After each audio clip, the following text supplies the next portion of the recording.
Have you ever called yourself or have been called fat, ugly, too skinny, or simply just worthless? I'm sure all of us have felt like we weren't good enough at least once in our lives. The reason for this is because we are our own worst self-critics. Today I'm going to talk to you about how to conquer the world with self-confidence. First, I'm going to talk about how to recognize your own imperfections. Then I'm going to talk about how to uplift your self-confidence. And lastly, I'm going to talk to you about how to change your negative talk to positive talk. First off, to be able to recognize your own imperfections and to embrace them is a good quality that shared by the happiest people.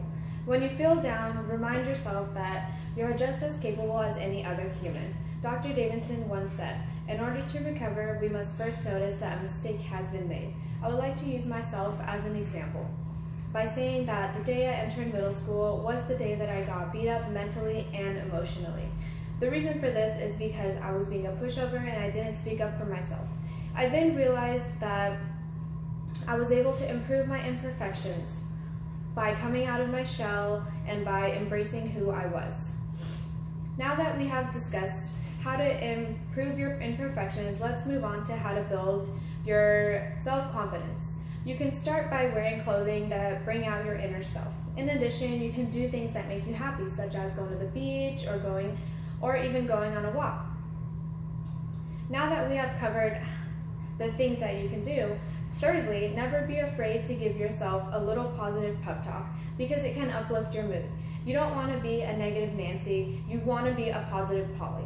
A good way to do that is to come to terms with your negative thoughts and challenge them for the better. Always compliment yourself. I encourage you to be a good example for yourself, but an even better example for others. Self-confidence will not only help you in the real world, work industry, and in your relationships, but it will also help you be the best version of yourself. In addition, you will want self-confidence when building relationships with others and for yourself as a person. In conclusion, recall that you are not a decent or awful individual for judging yourself or for even committing errors. You're simply just human.